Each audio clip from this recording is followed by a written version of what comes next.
Hello,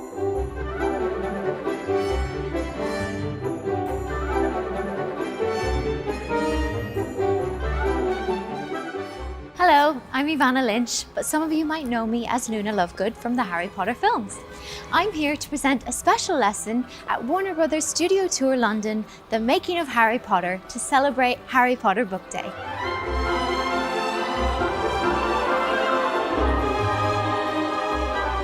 This will be no ordinary lesson.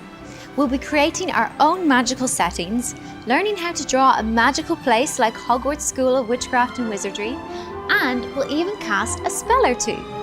You don't have to read the Harry Potter books to do this lesson. All you need is a love of magic. Harry Potter Book Day is a celebration of the magic of the Harry Potter books, but it's also a celebration of the magic of reading. Personally, Harry Potter was my introduction to the magic of reading. I discovered them when I was 8 years old. I had big dreams and Harry Potter really brought them to life. I basically fell into the books when I was 8 years old, and frankly, I have never fallen out of them.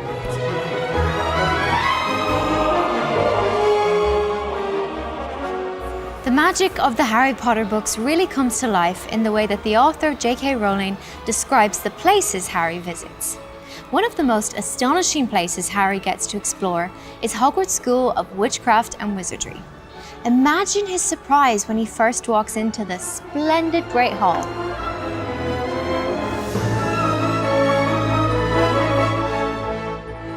In the story, the author describes tables laid with glittering golden plates and goblets, and a velvety black ceiling dotted with stars. Words are magic. They can describe a scene so vividly and create such a strong sense of atmosphere that it's almost like you're painting a picture for your reader. Using the magical places we find in Harry Potter as our inspiration, we will be coming up with ideas for writing a description of our own magical setting. The magical place you'll write about is yours to choose. Go wherever your imagination takes you. Where will you choose? It could be a vast cavernous hall just like this one, with an enormous fireplace. An even better description would be a gigantic stone fireplace big enough for roaring flames to keep even the tallest giants warm. Or your place could be a secret magical station, like this one, hidden in plain sight at King's Cross Station, London in the Harry Potter books. Would your station be hidden from non-magical eyes? How would people find it? Through a magical portal? And where would that portal take them? Or you might choose to describe somewhere outdoors, like a mysterious dark forest. This type of setting could have an eerie atmosphere. What strange haunting sounds can you hear in the dark? What sensations do you feel in the forest? What creatures are roaming around? Start to think about how you can build on your descriptions. For example, instead of saying the forest is very quiet, see how J.K. Rowling describes the Forbidden Forest in the grounds of Hogwarts in this passage. They couldn't hear anything but the rustling of leaves around them. The minutes dragged by. Their ears seemed sharper than usual. Harry seemed to be picking up every sigh of the wind, every cracking twig. Or you might want to write about somewhere a bit noisier, with a bit more life, like a magical street. Like Diagon Alley, a bustling street full of colourful shops selling everything a witch or wizard needs.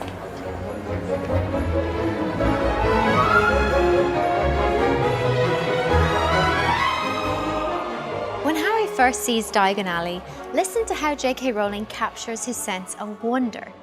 She doesn't just say something's amazing, she shows you exactly how amazed Harry is. Harry wished he had about 8 more eyes. He turned his head in every direction as they walked up the street, trying to look at everything at once. The shops, the things outside them, the people doing their shopping. Start thinking about how you would describe your magical setting and try to include lots of descriptive words. Think about memorable details that might make that space magical, like a starry enchanted ceiling that changes to match the weather outside, like in the Great Hall. You could use personification here, where we give human qualities to something which isn't human, like an object. For example, the stars winked at us as we peered up at them in amazement.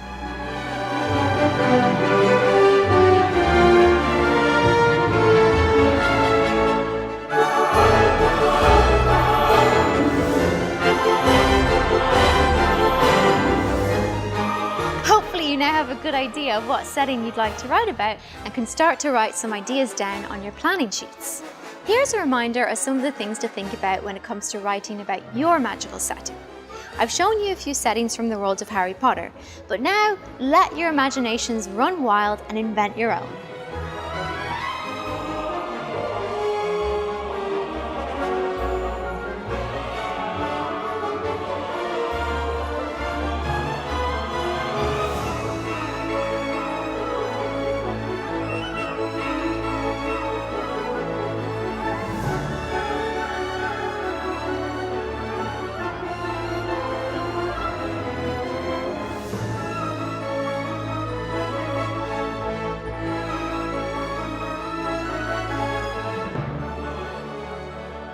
Before you turn your ideas into a description of your setting, I'm going to read you a little extract from the first Harry Potter book, Harry Potter and the Philosopher's Stone. This will show you how describing a place and the magical objects in it can paint an unforgettable picture in your reader's mind. Harry had never even imagined such a strange and splendid place. It was lit by thousands and thousands of candles, which were floating in mid-air over 4 long tables, where the rest of the students were sitting. These tables were laid with glittering golden plates and goblets. The hundreds of faces staring at them looked like pale lanterns in the flickering candlelight. Dotted here and there among the students, the ghosts shone misty silver. Mainly to avoid all the staring eyes, Harry looked upwards and saw a velvety black ceiling dotted with stars. He heard Hermione whisper, "It's bewitched to look like the sky outside. I read about it in Hogwarts history." It was hard to believe there was a ceiling there at all, and that the Great Hall didn't simply open onto the heavens. Now let's look at the little writing tips and tricks from that extract that will help you write descriptive sentences to make your setting magical.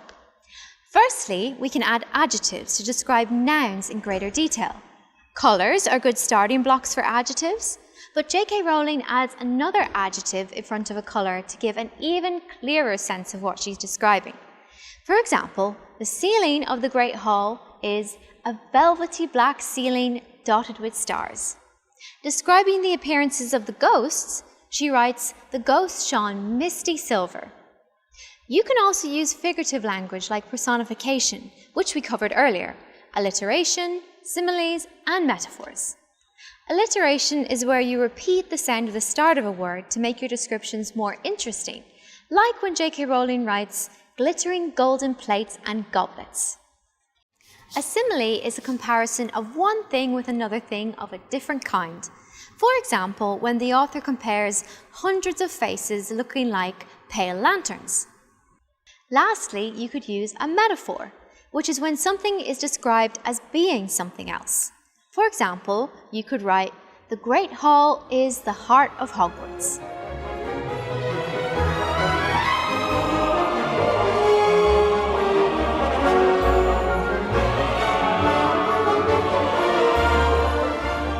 While you're planning your writing, remember to look over your ideas and think about how you can improve them.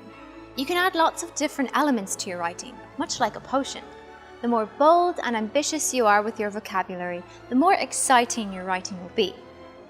If you chose to write about a street, for example, look at all the detail you can add to make that description as interesting as it can be. You could add some alliteration using adjectives, the cluttered cobblestone alley. Then we could add a simile. The cluttered cobblestone alley meandered like a stream.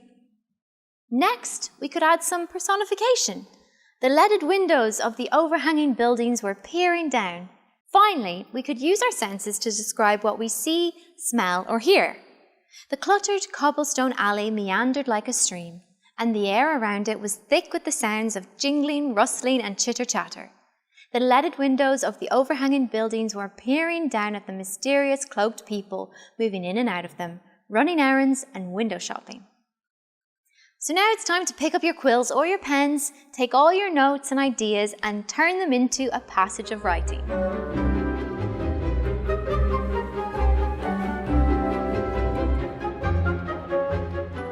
Good luck with your writing and keep going. Remember that the power of words is that you can pluck things from your imagination and make them come to life.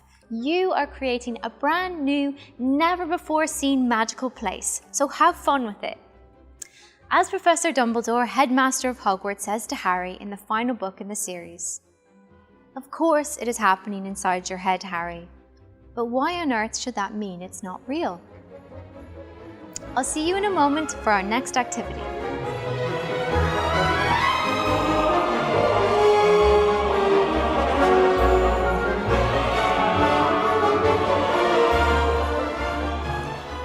Evanna Lynch and I'm here at Warner Brothers Studio Tour London, The Making of Harry Potter. In this activity, with an expert's help, we're all going to draw a magical Harry Potter location and learn how to create our own magical place. As illustrator of some of the Harry Potter books, Johnny Duddle has brought some of the most beloved characters and locations from Harry Potter to life.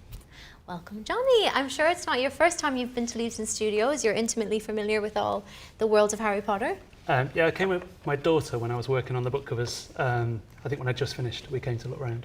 Amazing. And you're going to teach us to draw today, hopefully. What are we going to learn to draw today? We're going to try and draw Hogwarts, School of Witchcraft and Wizardry. In the book it says it's a huge castle. They see it from across the lake the first time, and it's on a cliff, and it's high above them, and they approach it in the boats.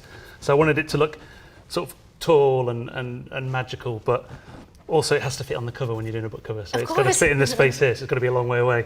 And I looked at pictures of castles and places I visited. I take a lot of photographs of castles and things when I visit, and St Michael's Mount in Cornwall and Oxford, and I looked at all these sort of places and collected lots of pictures, and that kind of inspired that design. Even though it's quite sort of small on the book cover, it inspired the sort of design of it. And was it very clear in your head before you went to draw it? Kind of. Yeah. Yeah. Sometimes when you just start drawing and see what happens. So you have an idea what you want it to look like, and you just draw. And that's what I've been doing since I was a kid. You just think about what you want it to look like vaguely, and you start drawing it. And sometimes you get ideas while you're drawing. Yeah. So you keep adding bits to it, and it becomes this magical castle. Nice. So where shall we start? Because it's it's a cliff and they go across in the lake. I kind of thought it's easier to start with the lake, and it's a straight line. So if we start at the bottom and just kind of build up. So we'll start with the lake, then go to the cliff, and just start adding bits of castle and bits of Hogwarts. Amazing. As we draw. Okay. So the first thing is quite low down, because you want it all to fit on the piece of paper, is to just draw a kind of straight line with a few lines. A straight line. Straight line with some wavy bits, because it's a lake. Of course. And we don't have to be perfect, do No, we? it doesn't have to be perfect. Right, shall I go? I don't know why I'm scared to draw on this. Let's start. There. And then, because it's on like a cliff, it's drawing lots of sort of rocks, and it doesn't really matter what the shape of the rocks are. You want it. So I sort of just started off drawing sort of like a lump in the water like that, and then you can just plonk Hogwarts on top of it and just start building on top. So just a jaggedy, messy sort of rocky lump. And a rock that will hold an entire magical castle. Yeah. So. And the shape can be different to mine. And if children are drawing it, they can draw any shape they like. Great. And then, when I started drawing this the first time, I sort of thought about they come across in the lake. So if you you'd have a little jetty, which can just be a line with sort of poles sort of holding that up. What's a jetty? The thing that boats tie to. Okay. You know, like a wooden thing in the water that boats tie to. And then there's apparently a boathouse. One thing I notice about you, Johnny, is because you're an illustrator, such confident, bold strokes. I feel like as a non-drawer, there's a bit of me that's like, it has to be perfect, but he's just going for it. We'll tidy it up later, right? Especially for rough drawings and for getting ideas, I draw things quite quickly, and the drawings often go wrong anyway. Yeah. Really? Normally if I draw something like this, I wouldn't draw it on such a big piece of paper, I'd draw it on a small piece of paper, and I'd probably draw it quite a few times until I got it right. Okay. It wouldn't be necessarily right the first time. I love that, yeah. And then when they get here, they kind of go up some steps, so you can just draw some zigzags and then draw little lines on.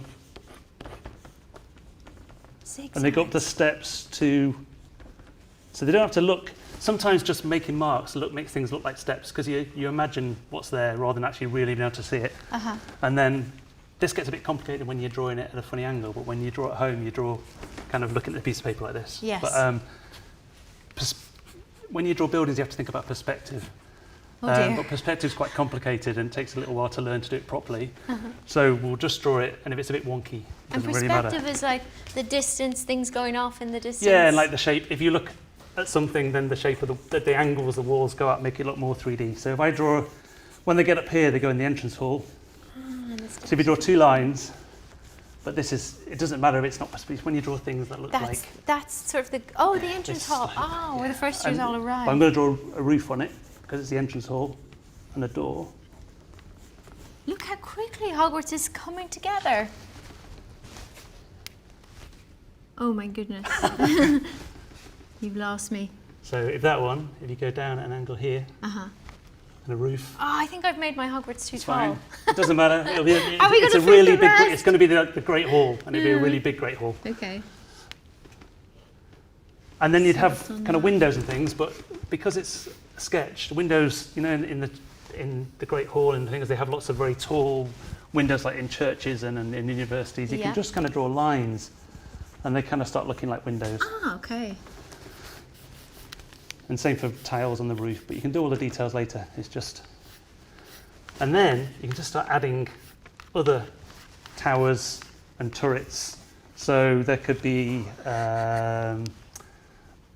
like on the cliff, there could be a castle-y bit with a pointy... Castle-y bit?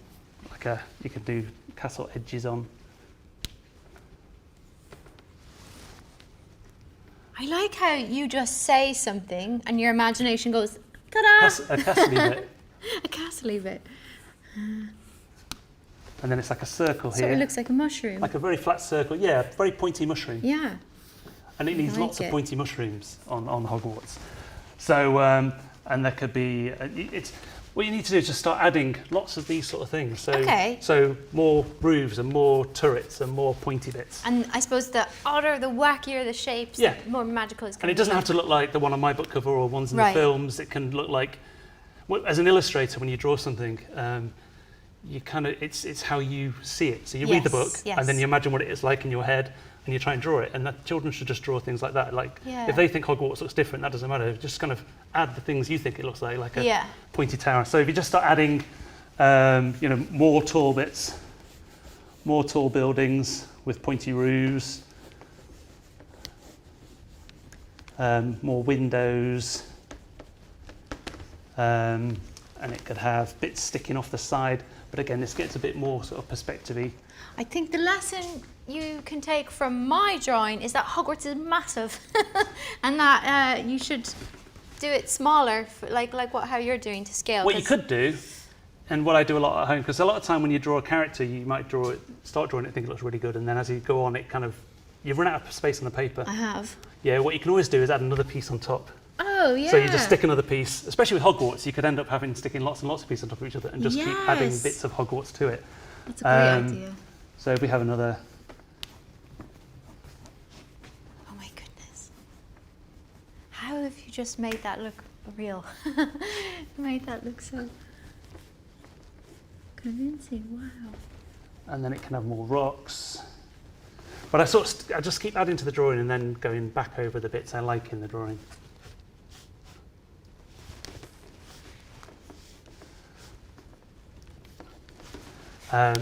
There's obviously is it the Great Tower? There's a really big pointy tower. Yeah. With the staircase and everything. So you could add that in and then slowly, so a bit like this, another big pointy mushroom with a bit pointier bit, but you've not got a lot of space. You maybe do it to one side, off the side here or off the side there. Actually, I'm running out of space as well. It's a very short. Oh, that's I think last time I drew it was much taller. And to make it look really big, you could have little windows and things on it and extra bits. Well, I'll just draw them here. It doesn't matter where they go, so you can put more towers here, more bits of castle, more sort of... And often when I draw something like, say, the first time it's not necessarily right, so I'll look at it and think, oh, what do I want to change the next one? I'll draw it again, sort of slightly differently. Oh, yeah. And so you sort of learn from each drawing that yeah, you do. so I'll draw, every That's time I cool. do something, I tend to draw it, well, sometimes if I draw a character or design something, I can draw it 20 times before I like, I'm really happy with the one that I use in a book or on a illustration. And also it's a bit weird drawing from the side, so you sometimes have to kind of look at it straight on. That's my excuse. Yeah, it goes really wonky when you draw it from the side. So you just need lots more towers. I just need more bits, lots more pointy bits, towers. You could draw there's the big viaducty thing. I'm not entirely sure what everything's called, which you could have going off the side of the paper, and that's just like a couple of lines with some big.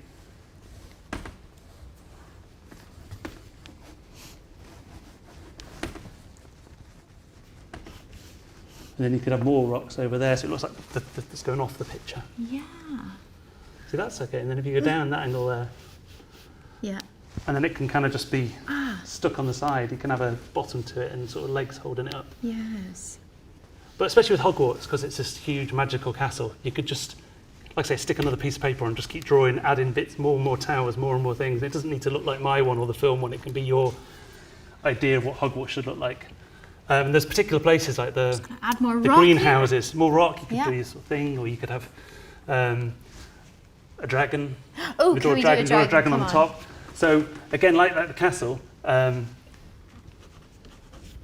it doesn't necessarily have to look really like a detailed dragon. You could do so a dragon has a pointy nose with horns, and that's just a squiggle, and then a long curvy neck. Because you're so far away from the thing, it kind of looks, and he can have his claws on, and then a long tail coming off. Spikes maybe, and some wings. I love that. And it kind of looks like a dragon, even though it's not a really detailed dragon. I don't know Vaguely how like a dragon. I just blinked and a dragon appeared. That's so great. So you can do more detail, but that's kind of, especially when, like I normally draw a small one, when you just want it to look like a dragon from a distance. My then it dragon just needs a is tail massive, going somewhere, yeah. and maybe it's a much bigger dragon. And same with Hogwarts, you just keep adding bits. I'm going to have some more towers. Tail? And then when I do a book cover, this is normally how I start off. I start drawing it very quickly and doing lots of sketches, and I'll do quite a lot of sketches. And then I normally colour mine in on a computer, but it's kind of the same way. I use a special pen, and I just photograph or scan my pit drawing and just start colouring it in, and maybe adding more bits of castle and more extra bits. You just need another big piece of paper so you can do a really tall tower. Get the tower in there. Bit of fire. Oh, fire. Add some drama. And also, we're drawing it in kind of a blue as well. I sometimes use black, sometimes use blue, sometimes use orange. You could, if we had other pencils, we could always do lots of orangey, flamey bits. And yeah. Colour in a bit, so you know that's the dragon. We could shade bits to make them look more 3D. Oh. Does that look like Hogwarts? Vaguely Absolutely. like Hogwarts. Like a Hogwarts, like my Hogwarts. Like I say, when you read a book, it's your interpretation. It's what you think something looks like is what's important, not necessarily what you've seen before. And that's art, isn't it? It's like just adding your perspective, your flavour, your touch. I felt the same way about, like, playing Luna. Anyone else would play her their way, a different way. But like, that's the exciting thing as an artist, that you get to kind of give your flavour, your perspective to the world. Which makes it kind of unique. Yeah, exactly. Don't know how many more to add. More dragons! More dragons. Oh, Harry, in his little boat. Can you You could do a boat, although it'd have to be to scale, it'd be very little. So a rowing boat, if you're doing a rowing boat, it would, if it's going towards there, you'd have a little back bit of the boat, then a pointy sort of. Okay. That's kind of roughly what a boat looks like. Oh, with oars. And then it's so small, my pencil's gone so stubby, it just have to be the shape of a sort of figure. I'm not sure who was in the boat. Harry. I'm I going to do can't remember Harry from the and book. Hagrid. So Hagrid would be much bigger with lots of hair. Maybe he's rowing, and that's Harry. Harry, and he's got his broomstick. Oh. And then Hagrid. And then you could draw little bits of water, sort of where it's come from, if you put space. It's meant to be Hagrid and Harry. So that's a very quick Hogwarts. Oh, I love it. It's brilliant. I love that Harry's entrance to Hogwarts starts with a fire-breathing dragon. How good would that have been? Wow. I mean, you look like you could just walk into that, and that gives you such a clear idea of the world that you're creating. I mean, just even seeing that sketch informs, for everyone watching it informs the rest of your world. It starts to trigger more ideas about what you can write, what you can create. It's just very exciting to see, like, your mind, your imagination spill out onto the page. Yeah, drawing normally does sort of trigger more ideas. You draw something once and then it gives you an idea for something else, and then it gives you an idea for something else. So the more bits you draw, the more ideas you get. Yeah. And if you just sit and look at a blank piece of paper, it's quite hard. But if you just start drawing, something then you happens. get ideas. Yes. Yeah. Thank you so much, Johnny. Thank you for this amazing lesson and for getting me back into the habit of drawing. It is actually quite fun when you don't overthink it, and when you just go for it and don't try and be perfect. Whatever you like to draw, remember you can use Johnny's tips and tricks to help you with your artwork at school and at home. If you enjoyed this lesson, why not use these techniques to draw the imaginary magical place you created from our first activity? Now let's move on to our third and final activity.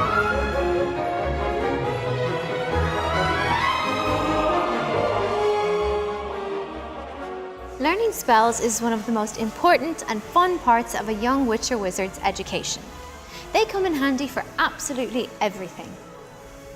Today, we're here at Warner Brothers Studio Tour London, the making of Harry Potter, and we're going to have a go at learning some of the spells that every witch or wizard is taught in Charms class during their time at Hogwarts. To help us, we're joined by Paul Harris, who invented the spell casting movements in the film Harry Potter and the Order of the Phoenix. Hello, Paul. Thank you for joining us. Hi, Evanna. As you know, we go way back. I think we joined the films at the very same time, Order of the Phoenix. We did indeed. And you were my first charms teacher. You were my first spell deliverer as well.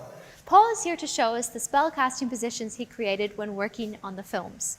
Even basic spells can be a little tricky to master. Harry and Ron find this out during a charms lesson in their first year. Now don't forget that nice wrist movement we've been practicing, squeaked Professor Flitwick, perched on top of his pile of books as usual. Swish and flick, remember? Swish and flick. And saying the magic words properly is very important too. Ron at the next table wasn't having much more luck.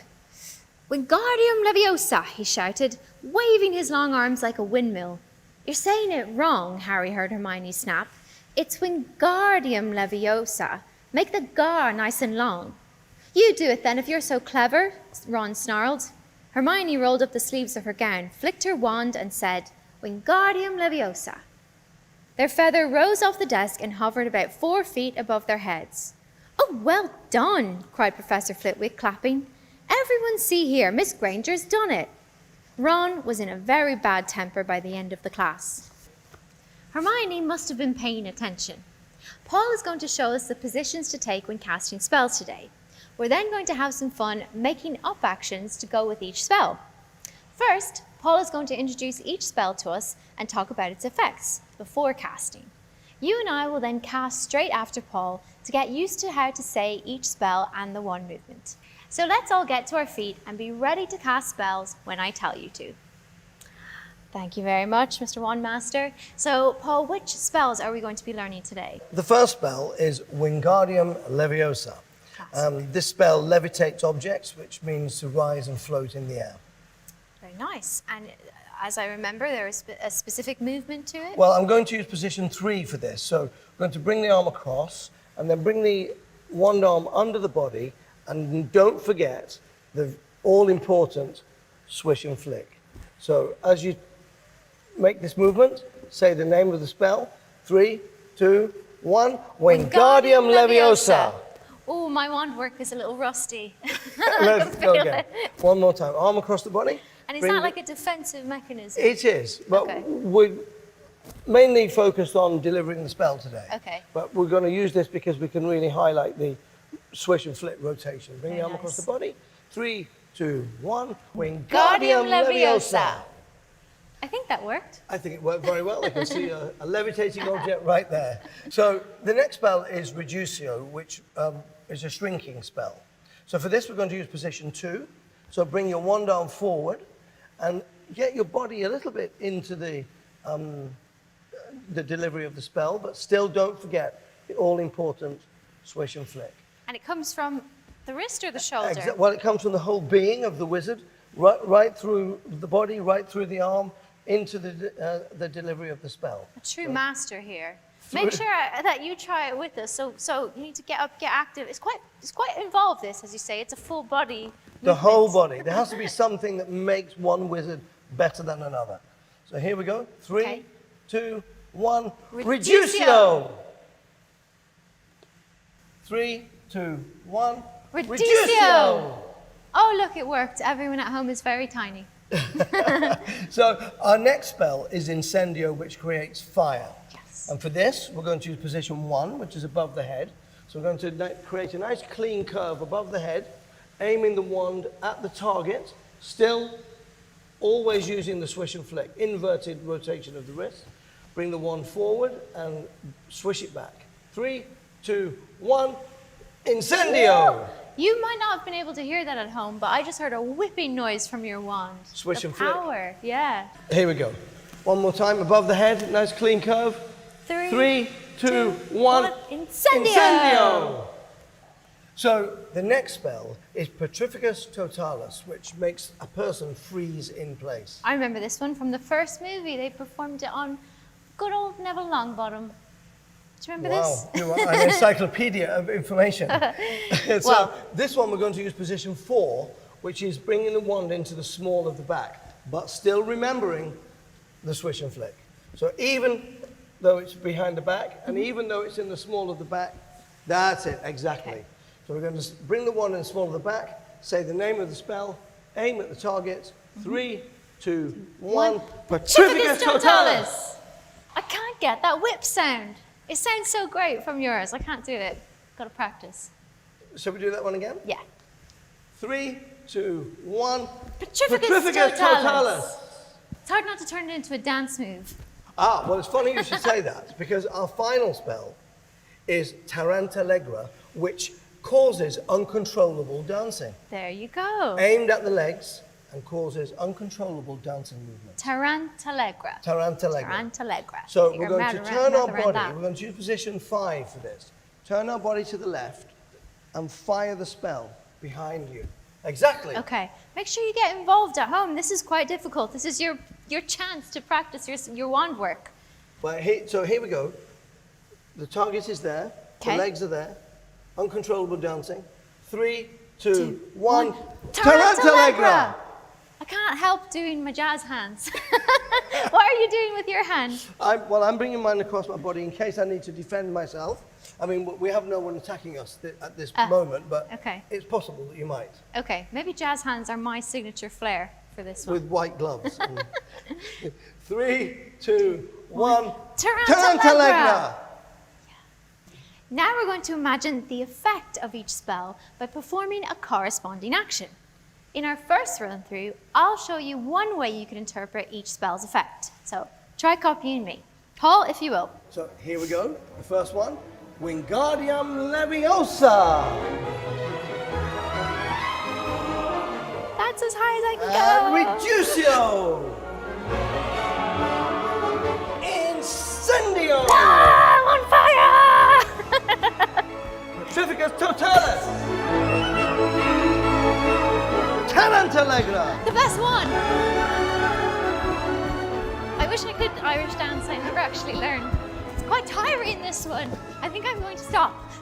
Now let's try that again, but quicker. See if you can keep up at home. Wingardium Leviosa! Reducio! Incendio! Petrificus Totalis! Tarantalegra! This is my favorite one. I think we should just keep going.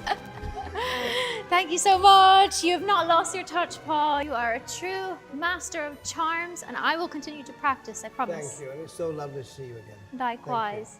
What a fun way to discover some of the most important spells that Harry, Ron and Hermione encountered during their time at Hogwarts.